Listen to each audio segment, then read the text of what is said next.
go. Sex Nation, Sheriff Waybourn, take one. Hold on.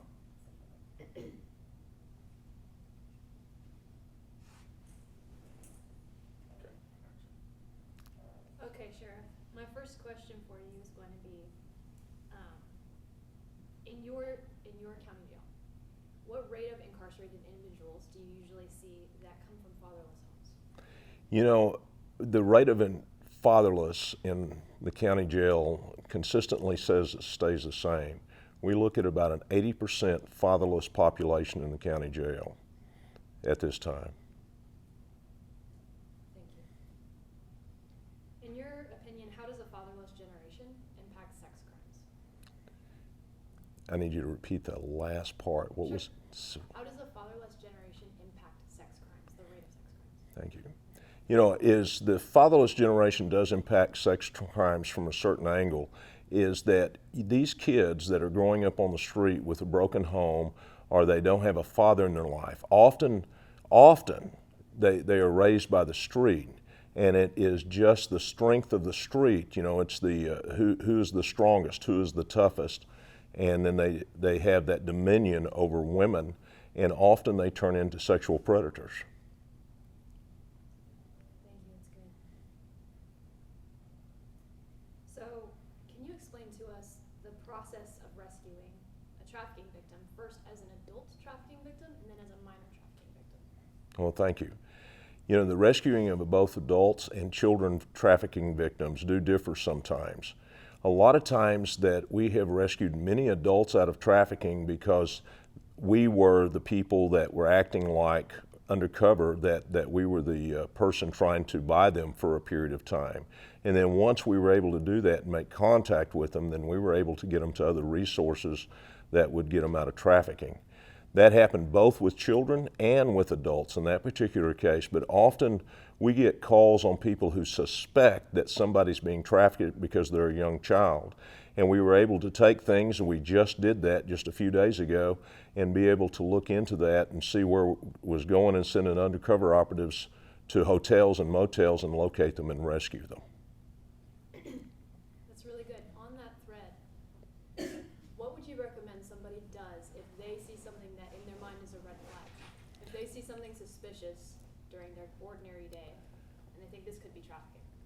You know, what we tell people in human trafficking all the time is that, you know, if you see something, say something, and if it's suspicious to you, it will be suspicious to us. So if you see something out of sorts where that person really doesn't seem to belong to that person for one reason or another, and you see some signs and symptoms, then absolutely call us. And I would often say that the mothers in our world recognize that a lot quicker than the men, because they recognize that child doesn't belong with that person, and it raises red flags. Call 911, let them know, talk to us, tell us where it's at, and let us check it out. That's good. In your opinion, is there sufficient safe housing for the trafficking victims that you rescue, both adults and minors? I missed the very first part, Rebecca. That's okay. Yeah, I'll speak louder. Do you think that there's sufficient safe housing for the rescues that you make? You know, in regards to safe housing and where these people are housed that we rescue out of human trafficking, I do not think that there's enough safe houses. I think that we need more people in the game. And I think that, by the way, I think churches are a great place to start. I think the faith-based operations is some of the keys to maybe being a place of safety and a place of where people are nurtured and taken care of.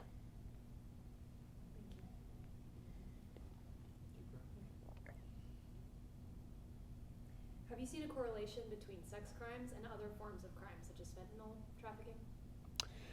You know, in the traffic world, we see that everything is combined. And it used to be if somebody was doing human trafficking, that's all they were doing. But in today's world, we're seeing the drugs, including fentanyl, along with the trafficking of human beings. They're one and the same. Often we find that the victims of trafficking are often have become addicts because their trafficker has addicted them to certain drugs, including heroin or even some high-strung methamphetamines.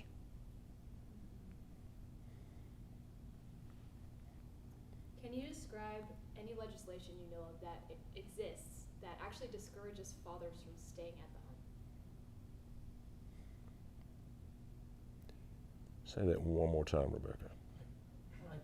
We can ask this, I don't know, Sheriff, if this is something you want to speak to, but I think the question is, do you know of methods or legislation that actually discourages fathers? This is a question we'll ask Ken Paxson, from staying at home. I think I'd like to pivot the question and rather ask, is there a piece of legislation that you feel has aided your work, or anything that you want to talk to about, when it comes to the law that has changed, that has helped you in this regard do your work better? Two parts. There's a couple of things that one that we have done in Texas that I'm very proud of, and that was last year, is now buying sex in Texas is a felony. And so if you're soliciting a prostitute, you're committing a felony offense.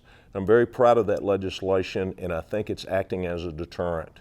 The second part that I would love to see in Texas, and from a faith-based organization, is I would like to see come back the covenant marriages. And what I mean by covenant marriages is that people can't simply get tired of each other and get a divorce. They actually have to have cause. And we need to do things to keep our marriages together, because the incarceration rate is going up, and there are again fatherless children. Our juveniles that are coming in behind us, they're 90% fatherless. So we have got to be doing some things about that. I think covenant marriages would be good. And also it's time for the church to come off the bench and get in the game. And we need mentors in our inner cities. We need mentors to these people that don't have kids. And I think that I really believe that the solution is from our faith-based group. I would absolutely agree with you. That's fantastic. You mentioned it's a 90% juvenile fatherless rate. That is current. Do you mind feeding me a sentence or two that compares that to the adult incarceration fatherless rate? Because you said 80% and now 90%. As we look at the adult fatherless rate today at 80% in our county jails, as you move over to the juveniles, the kids coming up, the 13, the 14, and the 15-year-olds, what I have discovered is that fatherless rate is 90% or plus. So it's getting worse, not better.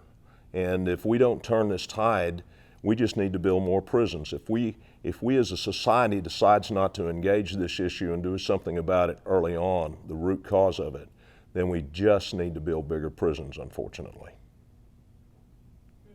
Really cool statement.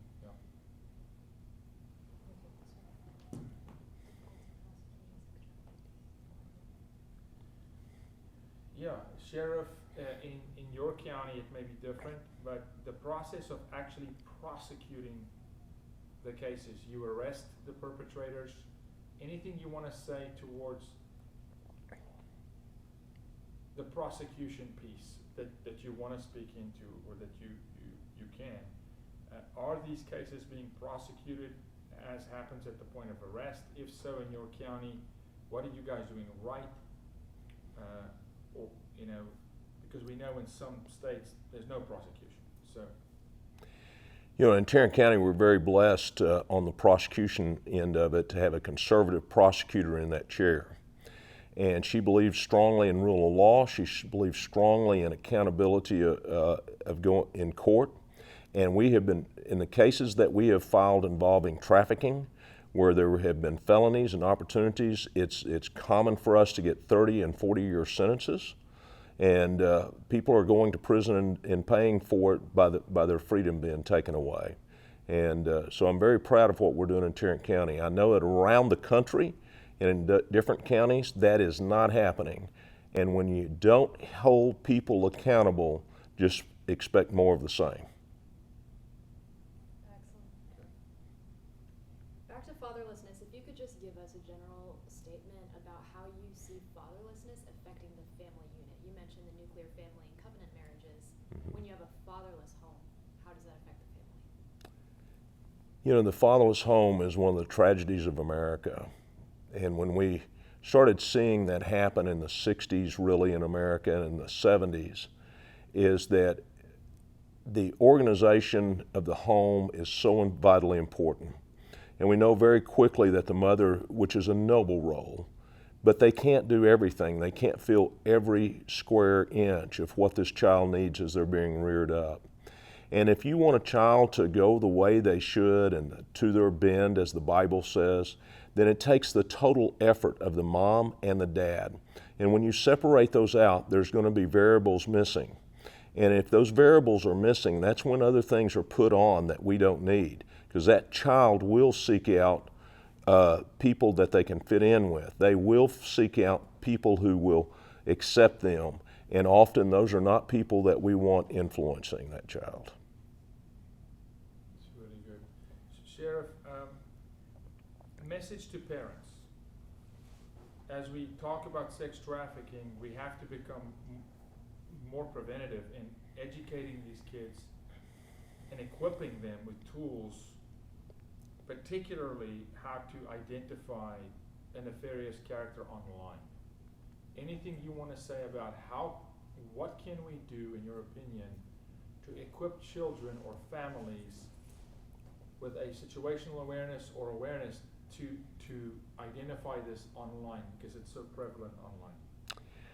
You know, I think today with our children at home is trying to prevent child trafficking or getting a hold of a deadly piece of fentanyl, is that I would say to parents right now, listen to me please. Your child's life depends on this. Invade their space. And what I mean by that, you need to know where they're at on social media. You need to know who they're texting with. Go in and shake down their room and look for evidence to make sure that they don't have something in there that's going to hurt them, that they don't have a plan to go out on the street and be picked up with somebody they think is a friend or somebody that they think is a boyfriend, and it's going to occur probably on social media or on these silly smartphones before it happens in reality. So we know, we've seen it in tons of cases, the child was telegraphing, we're going to do this. We have an opportunity to interrupt. We just got to get in there and invade their space. They do not have privacy and shouldn't. So good. That is so strong. Yes, thank you. Amazing. What do you have, Becca? Tell us about, if I'm correct on this, tell us about how you successfully executed the largest human trafficking sting in this country's recorded history. Well, we were blessed last year that we have some great investigators at Tarrant County Sheriff's Office, and we did have the largest traffic sting in the history of America last year, where we arrested 115 predators and interrupted sex traffic greatly. And of course, those methods of undercover methods we will not disclose all the time in public because we continue to use them. But I will tell you, it was a collaboration of several agencies that came together under our task force umbrella, and we said this is what our objectives are, and we set out and we did a lot of online stuff, we did face-to-face stuff. There was a lot of things that were happening there, very complex operation, but it resulted in 115 felony arrests, and several of those people were trying to have sex with children. Sheriff, in this fight, in just normal day-and-day law enforcement, it takes money and man-hours. Adding sex trafficking as a workload to a department such as yours, can you just speak any way you want to around funding, why law enforcement is necessary and it has to be supported with funding? You know, the funding of law enforcement today has certainly taken some hits across the country. We're fortunate in Texas that you can't defund the police. However, adding new things is sometimes difficult. But the sex trafficking, that is on the table. And these are our children that a lot of times come from broken homes and other places that we don't pay any attention to. I often refer to them as the forgotten children. Well, I don't think any adult that's in public service today, whether they're sitting on a city council or they're sitting on a commissioner's court or in our legislatures, want to be known for that we left children behind stuff, that we forgot about these kids.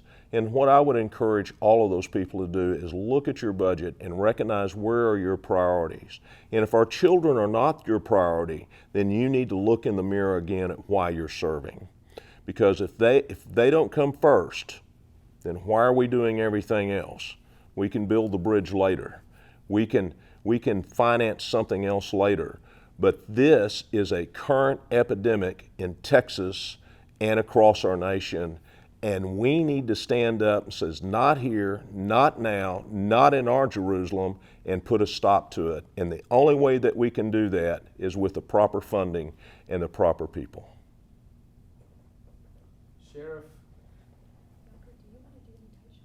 yeah, let's go tight on these, please. He's about to ask you another question, but we're Yeah. gonna punch in just. I want to talk border for a minute, and the way I want to angle this, I don't want to politicize it, but I want to just a simple statement of, with increase, and we can argue this, with increased traffic across the border, your county is not a border county. Do you feel the pressure, and do you see any of the negative impact? Okay. With the border situation the way it is right now, the horrific impact that we are seeing that is so deadly is fentanyl poisoning, and 50% increase in Tarrant County alone in fentanyl poisoning. Our SWAT team on searches this year, so far this year, has found enough raw fentanyl to kill 350,000 people. This is an incredible amount of drugs. Well, along with that is coming people.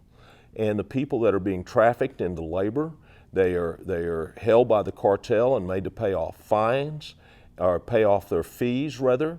And these people that are basically human slaves are often the ones carrying the drugs across. Those things go hand in hand a lot of times. And their families may be held by the cartel. But that border situation has increased our narcotics load from an average of 2 to 3 million a year to 30 million a year. And it's put at risk people and officers and our citizens in great danger, with 300 people a day dying from fentanyl poisoning come directly from the border. And again, it was probably a human slave that carried that fentanyl across the country. Okay. What's your next question? I do have a question for you about what you mentioned earlier, which is church and faith communities. Has our nation moved away from God in the last, I don't know, decade, 20 years? And if so, has that affected crime in what you've seen? You know, I grew up the nation today of where it was at 50 years ago versus today with its relationship with God is, when I was growing up, everybody went to church on Sunday. It's just what we did. And in fact, unfortunately, we just lost Tony Dow, who was Wally and Leave It to Cleaver, and the Cleavers went to church on Sunday. But that mainstay of church kind of started fading in the late 60s and 70s and a little bit in the 80s. And the recent stats I've seen is about 85% of the people in the country believe in God today. And that is, again, a tragic mark on America, because America was founded on Christian principles, and we were pushed into that. But has it affected crime? The word is absolutely. There's no moral compass out there for a lot of people. That moral compass is 180 degrees off what it was 50 years ago. And the measure of life, the value of life has certainly gone down. And the ability to do whatever you want, whenever you want, without regard to any conforming of any standards is absolutely there. And we're seeing that not only in the jails, but we're seeing that on Main Street. And it's so terrifically sad. And I think, again, we need to do everything we can to regain that moral principle. You know, we had a flashback to going back to God after 9/11 for a few days, for a few weeks, but it began to fade again. So I would say to an incredibly blessed nation, please just think about where that blessing came from. Okay,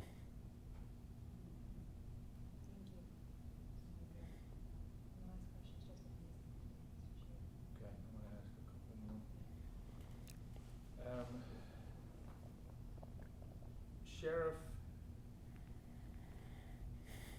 what happens to a local law enforcement agency like yours, and it's a large agency, when there seems to be no federal support for law and order, does it affect local? If the federal approach to law and order is one thing, does it in fact affect the man in the county? You know, our federal partners and the effect of the federal government sitting on the bench, if you will, in some of this does have an impact. A lot of our boots on the ground in the federal service are outstanding partners every day of the week, but there's some that have been, if you will, placed on the bench, and that's been our law enforcement brothers and sisters in ICE. And we're not able to detain those people that are illegal in the country like we used to. Even the violent criminals are slipping through the cracks somewhere. And if we're not able to do that, that's going to have your rise of crime in your community just in that small sector. Might be just a few, but they have a 73% recidivism rate. And I'm talking about somebody that has entered the country illegally and they've committed a crime against another citizen. They have a 73% recidivism rate in Tarrant County. And we've done those numbers a number of times, and they always come back with that same percentages. So right now, with immigrations and ICE and that part of it out of the equation, there's a small variable that certainly has an impact on our citizens. Okay. The term community policing or building relationship with law enforcement or reestablishing relationship between community and law enforcement, anything you want to say in that regard? Does law enforcement need the people to be eyes and ears? What are your thoughts about that kind of climate on the heels of Black Lives Matter and defund the police, where I feel like our men and women have been extremely dishonored in the uniform? Kind of where are we, or what are your thoughts just around the public and police? You know, community-based policing and the relationship between law enforcement and the community is vitally important. We cannot conduct law enforcement operations without the support of the community. And we have been truly blessed in Tarrant County that our citizens support us and they back us. And they continue to do that, not only the sheriff's office, but the municipalities around us. But I know that my brothers and sisters outside of Tarrant County often have a different story, how that is not occurring. And if the law enforcement officer and the citizen of the community can't co-collaborate on their safety of the community and on the crimes that are going to be enforced and not tolerated in the community, then civilization will become unraveled and chaos will come about. And we've seen that clearly in Portland and Seattle and Minneapolis. Those places have just circled the drain to chaos. And that's where the community did not support law enforcement, and they are suffering the consequences of that now.